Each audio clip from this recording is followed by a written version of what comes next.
Hello friends, welcome to the aroma eats.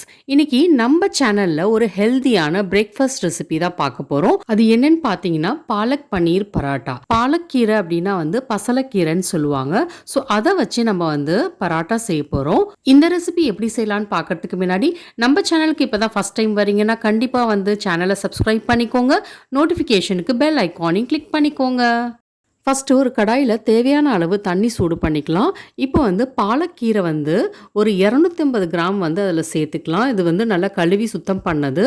இதை ரொம்ப நேரம் கொதிக்க வச்சிடாதீங்க. 2 நிமிஷம் கொதிச்சாலே போதும். நல்லா வெந்துடும். கீரையை ரொம்ப நேரம் வேக வச்சோன்னா அது கருத்து போயிடும். அதோட கலரும் மாறி போயிடும். அதனால இதான் கரெக்டான பதம். இந்த டைமில் எடுத்து ஆற வச்சிருங்க. ஆற வச்சதுக்கப்புறம் ஒரு மிக்சி ஜாரில் சேர்த்துட்டு அதோட பூண்டு ஒரு 15லேருந்து 20, அப்புறம் பச்சை மிளகாய் 2, இதில் எல்லாம் சேர்த்து நல்லா நைஸாக அரைச்சி எடுத்துக்கோங்க. தண்ணி தேவைப்பட்டுச்சுன்னா ஊற்றிக்கலாம்.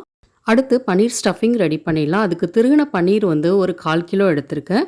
வெங்காயம் 1, அதுவும் சின்ன சின்னதாக நறுக்குனது. ஒரு பச்சை மிளகாய் சின்ன சின்னதாக நறுக்குனது. கொத்தமல்லி இலை கொஞ்சம் தேவையானது எடுத்துக்கோங்க. அப்புறம் சில்லி ஃப்ளேக்ஸ் 1 டீஸ்பூனு, உப்பு ஒரு 1/4 டீஸ்பூனு. இதெல்லாம் சேர்த்து நல்லா கலந்து விட்டுக்கோங்க. அவ்வளோதான், நம்மளோட பன்னீர் ஸ்டஃபிங் ரெடி ஆயிடுச்சு. இப்போ மாவு ரெடி பண்ணிடலாம். ஒரு பாத்திரத்தில் கோதுமை மாவு 1 கப் அளவு எடுத்துக்கோங்க. அதோட 1 டீஸ்பூன் அளவு உப்பு, அப்புறம் நம்ம அரைச்சி வச்சிருந்த பாலக் விழுது இருக்குல்ல, அது சேர்த்துக்கலாம். சேர்த்து கொஞ்சம் கலந்து விட்டுக்கோங்க. கலந்து விட்டதுக்கப்புறம் அந்த ஜாரில் பாலக்கீரை அரைச்சோல்ல, அந்த தண்ணி கொஞ்சம் சேர்த்துக்கலாம். இப்போ நம்ம சப்பாத்திக்கெலாம் மாவு பிசைவோம்ல, அந்த பதத்துக்கு நம்ம மாவு பிசைஞ்சிக்கலாம். இதில் தேவைப்பட்டுச்சுன்னா தண்ணி ஊற்றிக்கலாம், இல்லைனா இதுவே கரெக்டாக இருக்கும். மாவு நம்ம எவ்வளோக்கு எவ்வளோ பிசைகிறோமோ அந்த அளவுக்கு நம்ம பராட்டா சாஃப்டாக இருக்கும். ஒரு 5 நிமிஷம் இந்த மாதிரி பிசைஞ்சிக்கோங்க. அவ்வளோதான், நம்மளோட மாவும் ரெடி ஆயிடுச்சு. இப்போ இந்த மாவு ஒரு 1/2 மணி நேரம் ஊறட்டும். ஊறினதுக்கப்புறம் லைட்டாக அந்த மாதிரி பிசைஞ்சு விட்டுட்டு நம்மளுக்கு தேவையான சைஸில் உருண்டை எடுத்துக்கலாம். கொஞ்சம் உருண்டை பெருசாக இருந்தால் தான் ஸ்டஃபிங் வைக்கிறதுக்கு கரெக்டாக இருக்கும். இந்த அளவுக்கு மாவு எடுத்து நல்லா உருட்டிக்கோங்க. நல்லா விரிசல் இல்லாமல் உருட்டிக்கோங்க. உருட்டிட்டு இப்போ லைட்டாக இப்படி மாதிரி ப்ரெஸ் பண்ணிவிட்டு நம்ம ட்ரை மாவு இருக்குல்ல, கோதுமை மாவு, அதில் இந்த மாதிரி டிப் பண்ணிக்கலாம். இப்போ உருண்டையை நம்ம தேய்க்க ஆரம்பிச்சிடலாம். ஒரு சின்ன சப்பாத்தி சைஸ் தேய்ச்சா போதும். ரொம்ப பெருசாக தேய்க்க வேண்டாம். இப்போ ஸ்டஃபிங் வச்சிடலாம். ஒரு 2 டேபிள் ஸ்பூன் அளவு பன்னீர் ஸ்டஃபிங் வச்சுருங்க.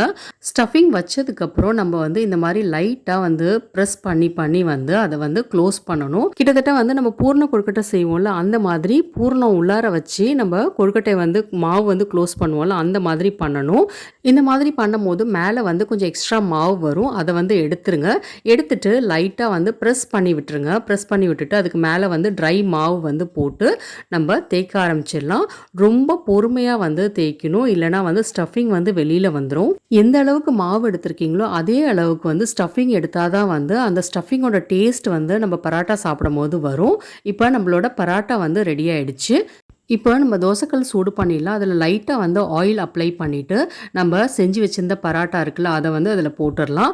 போட்டுட்டு ஒரு 2 நிமிஷம் ஒரு சைடு வேகட்டும். மீடியம் ஃப்ளேம்லேயே இருக்கட்டும். இப்போ கொஞ்சோண்டு எண்ணெய் இந்த மாதிரி தேய்ச்சி விட்டுருங்க. அப்போ தான் ட்ரை ஆகாமல் இருக்கும். இப்போ திருப்பி போட்டு அந்த சைடு நம்ம எண்ணெய் ஊற்றிக்கலாம். இதே மாதிரி 2 சைடும் மீடியம் ஃப்ளேம்லேயே வச்சு குக் பண்ணுங்கள். அப்போ தான் உள்ளார உள்ள ஸ்டஃபிங்கோடு சேர்த்து நல்லாவே வெந்திருக்கும். இதே மாதிரி எல்லா பராட்டாவும் செஞ்சு எடுத்துக்கலாம். நம்மளோட super healthy, super tasty palak paneer paratha ready. இது கூட டொமேட்டோ கெச்சப் இல்லைனா தயிர் ஊறுகாய், அந்த காம்பினேஷனும் நல்லா இருக்கும். இந்த ஹெல்தியான பாலக் பன்னீர் பராட்டா நீங்களும் வீட்டில் ட்ரை பண்ணி பாருங்க. ட்ரை பண்ணி பார்த்துட்டு எப்படி வந்துச்சுன்னு கண்டிப்பாக கமெண்ட் பண்ணுங்க. இந்த ரெசிபி உங்களுக்கு பிடிச்சிருந்துச்சுன்னா கண்டிப்பாக லைக் பண்ணுங்க. உங்க ஃப்ரெண்ட்ஸ் அண்ட் ஃபேமிலியோட ஷேர் பண்ணுங்க. என்னோட சேனலை இது வரைக்கும் சப்ஸ்கிரைப் பண்ணலன்னா கண்டிப்பாக சப்ஸ்கிரைப் பண்ணிக்கோங்க. நோட்டிஃபிகேஷனுக்கு பெல் ஐக்கானையும் கிளிக் பண்ணிக்கோங்க. தேங்க்யூ.